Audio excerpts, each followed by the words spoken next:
Hello നമസ്കാരം, ഞാൻ ജിതിൻ. നമ്മളെ പുതിയൊരു ലോൺ ടോപ്പിക് വീഡിയോയിലേക്ക് എല്ലാവർക്കും സ്വാഗതം. ഈ ഒരു വീഡിയോയിൽ നമ്മൾ വിമുക്ത ഭടന്മാർക്ക് ലഭിക്കുന്ന വ്യവസായ വായ്പയെ കുറിച്ചിട്ടാണ് സംസാരിക്കുന്നത്. 2 കോടി രൂപ വരെ വായ്പ ലഭിക്കാവുന്ന ഒരു പദ്ധതിയെ കുറിച്ചിട്ടാണ് നമ്മൾ പറയുന്നത്.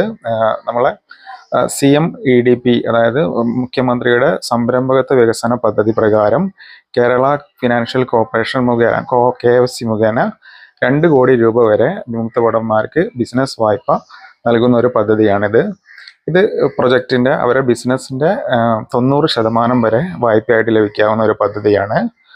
1 വർഷം മൊറട്ടോറിയം ലഭിക്കാവുന്ന ഒരു പദ്ധതിയാണ് ഇത്.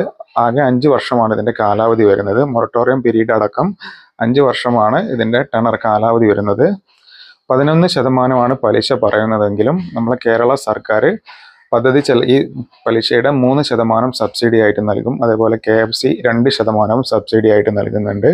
ചുരുക്കത്തിൽ 6% പലിശ മാത്രമാണ് ഈ ഒരു പദ്ധതി പ്രകാരം വായ്പ എടുത്ത് ബിസിനസ് ചെയ്യുന്ന ആളുകൾക്ക് വഹിക്കേണ്ടതുള്ളൂ.